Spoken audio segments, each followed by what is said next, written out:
salat zuhur yang dimuliakan Allah Subhanahu wa taala. Puji syukur kita panjatkan kehadirat Allah yang telah memberikan kita berbagai kenikmatan, di antaranya nikmat iman, nikmat sehat walafiat, sehingga kita sama-sama dapat duduk bersimpu dalam rangka melaksanakan ibadah kepada Allah Subhanahu wa taala. Mudah-mudahan amal ibadah kita di hari ini diterima oleh Allah Subhanahu wa taala. Bapak-bapak hadirin jamaah salat zuhur yang berbahagia, Allah Subhanahu wa taala memberikan kita kebahagiaan baik dunia dan akhirat kelak. Makanya Imam Al-Ghazali mengatakan, kalaulah kita sudah hidup kemudian berjalan dengan berjalannya waktu, maka kita diperintahkan, kata Imam Ghazali, untuk mengkoreksi diri kita, mengevaluasi diri kita. Sudah sejauh mana bahwa ibadah kita, sujud kita, ruku kita, sehingga akan memberikan kita menjadi manusia yang mendapatkan kebahagiaan di dunia dan kebahagiaan di akhirat. Kata Imam Al-Ghazali, sa'idun fid dunya wa sa'idun fil akhirah. Jadi manusia ini ingin kita bahagia di dunia dan bahagia di akhirat. Kalau dunianya saja kita bahagia, akhirat celaka, nggak ada artinya kita hidup di dunia. Atau di dunianya pas-pasan, di akhiratnya bahagia, masih mending. Tapi kalau di dunia celaka, di akhirat celaka, itu sama juga orang jatuh dari genteng ketiban tangga, double sakitnya. Oleh karenanya buat kita introspeksi diri kita, sudah sejauh mana ibadah kita di tahun baru Hijriah, di bulan Muharram ini. Agama kita sudah mengajarkan kepada kita bahwa kita itu wajib tunduk kepada Allah Subhanahu wa taala sebagai jalan menuju kebahagiaan. Bahkan ibadah kita yang mungkin ada manusia yang menjalankan ibadah sesuai dengan ajaran, kemudian ibadah wajib yang dilaksanakan, sholat 5 waktu katakan, yang lain gak dikerjakan, sholatnya iya, tapi dia rutin selalu berjamaah. Bahkan kata Nabi, wajabat lahul jannah.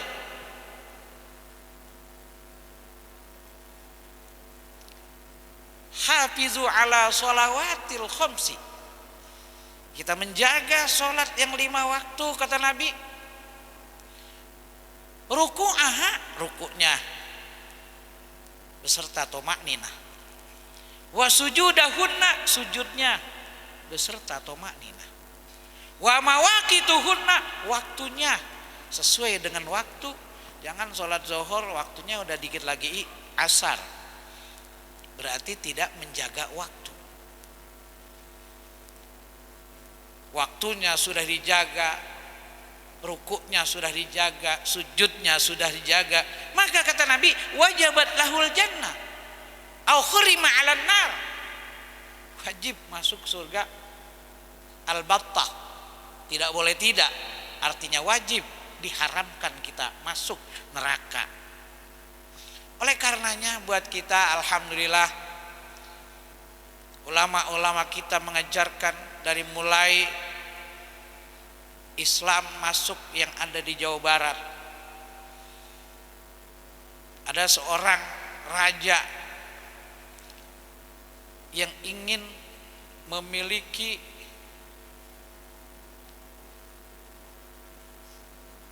keturunan, ya.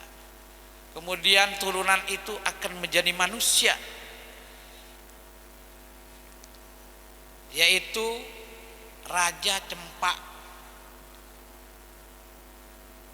penguasa pelabuhan Cirebon.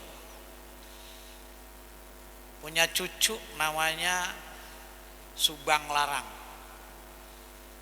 Subang Larang belajar diserahkan kepada Syekh Nurjati atau dikenal dengan Syekh Zatul Kahfi. Tahu nggak? Syekh Zatul Kahfi tahu nggak? Di Cirebon sana makamnya. Syekh Zatul Kahfi kemudian seorang wanita Subang Larang ingin memperdalam ilmu agama, masuk kemudian diserahkan kepada salah satu pesantren yang pertama kali di Jawa Barat, yaitu di Kerawang, namanya Syekh Hasanuddin yang bangun pesantren saat itu. Kemudian sekarang makamnya di Kerawang, namanya dikenal dengan Syekh Qurratul Ain. Syekh Qurratul Ain kemudian kenapa dikenal dengan Syekh Qurratul Ain, padahal nama aslinya Syekh Hasanuddin, dari Cina.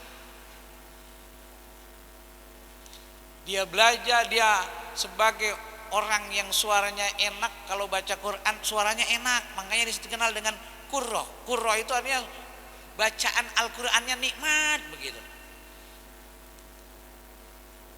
Diserahkan oleh Syekh Nurjati Subang Larang belajar ngaji di mana? Di Syekh Qurratul Ain Kerawang. Terdengar suara Syekh Qurratul Ain, kemudian mengajar ngaji. Ada raja dari Bogor, raja Pejajaran, namanya raja siapa? Prabu Siliwangi. Prabu Siliwangi mendengarkan bahwa ada seorang wanita yang belajar Al-Quran, kemudian diajarkan oleh seorang alim, guru besar Syekh Qurratul Ain, dengan suaranya yang enak. Kemudian diserahkanlah wanita Subang Larang belajar mengaji. Mengaji apa? Al-Quran. Setelah belajar mengaji Al-Quran, terdengar oleh Raja Pejajaran, datang Prabu Siliwangi, karena dianggapnya inilah agama baru, ingin dibunuh. Begitu dilihat, dipandang dari jauh, kemudian diintip bahasa Bekasinya. Maka ada seorang wanita yang sedang belajar Al-Quran, orangnya cantik. Orangnya cantik, putih kekuning-kuningan, tinggi. Tinggi, langsing, putih kekuning-kuningan. Ya, kuning, tinggi, langsing. Disebut, kalau disingkat namanya kuning, tinggi, langsing, kutilang. Kutilang. Suaranya enak, dia baca Al-Quran, alif lam mim, zalikal kitabul la raiba fihi hudan lil muttaqin alladzina yu'minuna bil ghaibi wa yuqimuna as-salata wa mimma razaqnahum yunfiqun. Terdengar suara enak, orangnya cantik, ya udah nggak jadi dibunuh. Dia apa? Diambil, dipersunting untuk menjadi seorang istri. Dan kata Syekh Qurra, nggak bisa, karena saat itu masih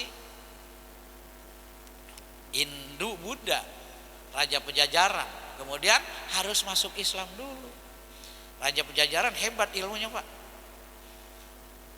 Kalau dia mau mabur di atas, dia bisa bicara dengan ucapan hong, kabur dia. Raja zaman dulu gitu. Dia mau berangkat ke Surabaya, hong, kabur dia.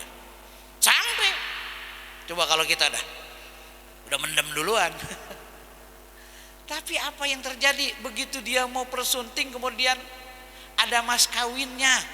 Apa mas kawinnya? Lintang kerti. Tahu lintang kerti? Apa? Tasbih. Tasbih songong puluh songo. Tasbih 99. Pada saat itu Nusantara belum ada tasbih. Di pasar-pasar belum ada tasbih. Lantas kata Prabu Siliwangi, banyak itu tasbih di pasar. Enggak ada, adanya di mana? Adanya di Arab Saudi sana, di Mekah. Oh iya, saya beli di sana, beli ke sana. Tapi nggak ada kendaraan, udah saya ucapan Hong udah sampai ke Saudi. Tapi begitu diucapkan Hong, nggak kabur-kabur dia. Hong nggak kabur-kabur dia. Apa kata Syekhul? Harus mengucapkan Bismillahirrahmanirrahim. Bismillah dulu baru Hong sampai ke Saudi. Dia beli tasbih lintang kerti 99, dia Bismillah lagi, Hong sampai lagi ke Nusantara. Jadilah nikah dengan Subang Larang, Prabu Siliwangi nanti akan menurunkan anak. Yang pertama anaknya Walang Sungsang yang disebut dengan Ki Gede Kusangkan. Pernah dengar nggak? Yang kedua Nyai Saripah Mudain yang dikenal dengan Nyai Rara Santang. Yang ketiga dikenal dengan Syekh Maulana Suci Gadog yang dikenal dengan Kiang Santang. Tiga orang inilah ya. Kemudian jadi putra putri Prabu Siliwangi yang Islam, walaupun Prabu Siliwangi saat itu Islamnya belum kuat. Lantas bertiga, singkat ceritanya, balik pulang ke Cirebon, berangkat lagi ke Mekah. Kemudian berangkat ke Mekah nikah Nyai Saripah Mudaim yang dikenal dengan Nyai Rara Santang dengan seorang alim, seorang guru besar ya, dari Mesir. Nikah, punya anak. Yang pertama Syekh Syarif Hidayatullah. Jadi Syekh Syarif Hidayatullah itu turunan Mekah, turunan Arab, turunan Mesir. Jadi wali di Indonesia, nikah dengan putri dari Syekh Rahmatullah Sunan Ampel Surabaya. Maka nasabnya jelas sampai ke baginda Rasulullah Sallallahu Alaihi Wasallam. Kemudian punya anak Syekh Syarif Hidayatullah sebagai pemuka agama di Jawa Barat, pejuang untuk mengislamkan Jawa Barat bahkan sampai ke Banten. Putranya namanya siapa? Syekh Maulana Hasanuddin. Semuanya para wali-wali songo namanya Maulana, namanya Sayyid.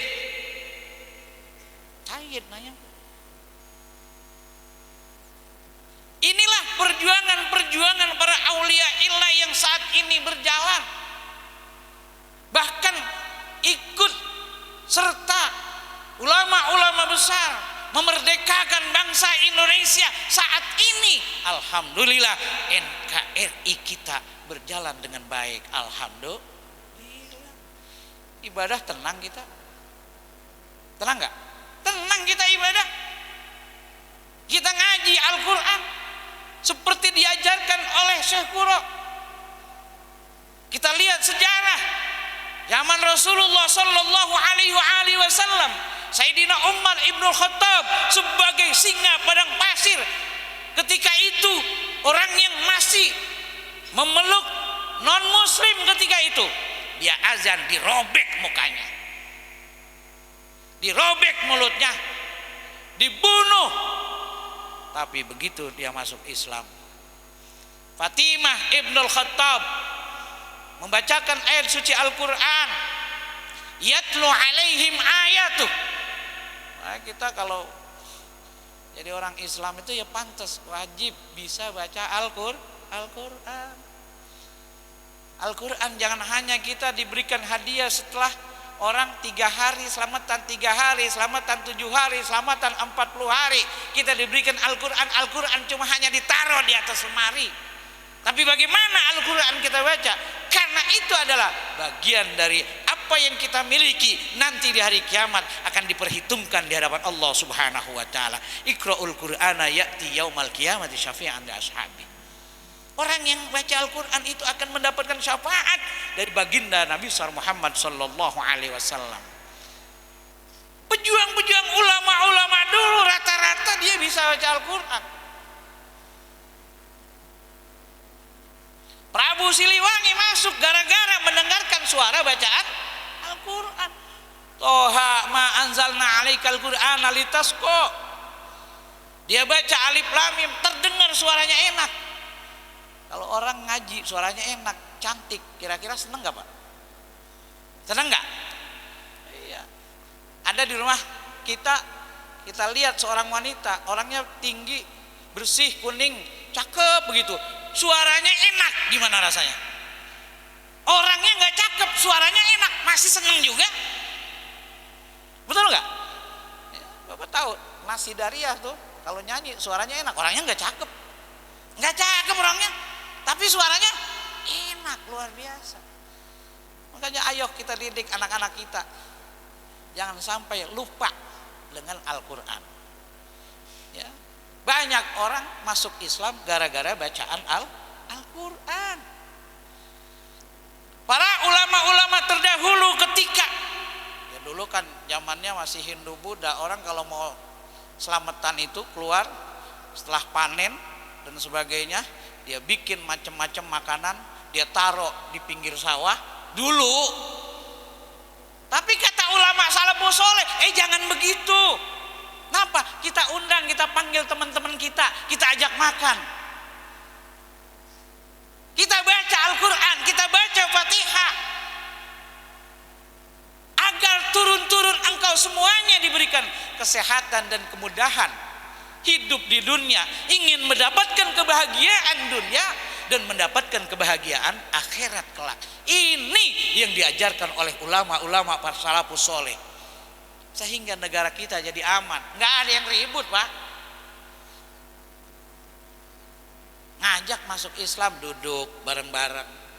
Mereka senangnya sebagai petani dikasih pacul, dikasih bibit dan sebagainya. Nggak ada yang ribut-ribut, nggak ada. Tapi apa sampai saat ini alhamdulillah di setiap masjid, setiap wilayah semuanya umat Islam bisa bersatu untuk bergabung ya, dan menjaga negara Republik Indonesia sampai saat ini. Jadi banyak invest para ulama salafus soleh yang untuk berjuang di negara kita, berdoa sehingga negara kita menjadi negara mudah-mudahan baldatun thayyibatun wa rabbun ghafur. Inilah sekilas sebagai salah satu kekuatan Islam di Jawa Barat. Banyak ulama-ulama, banyak pesantren-pesantren akhirnya berkembang. Ada di Sukabumi, ada di Buntet Cirebon, ada di Babakan Ciwaringin, ada di Kerawang, ada di Indramayu. Ya, semuanya bahkan sampai ke Banten.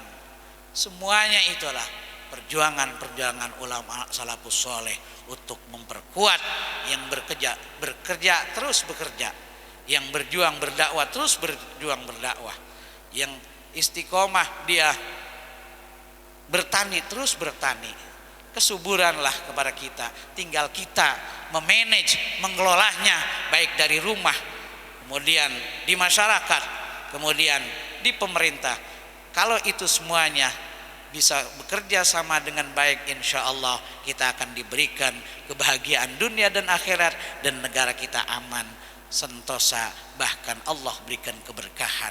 Tatanazzalu alaihimul malaikatu alla takhafu wa la tahzan. Kita enggak perlu khawatir, enggak perlu takut, semuanya Allah akan memberikan rahmat pada kita asal ibadah kita selalu kita jalankan sesuai dengan tepat waktu, sujudnya dijaga, rukuknya dijaga, insya Allah akan termasuk apa yang dikatakan oleh Allah Subhanahu wa ta'ala, ya ayyatuhan nafsul mutmainnah irji'i ila rabbiki radiyatan mardiyah fadkhuli fi ibadi wadkhuli jannati.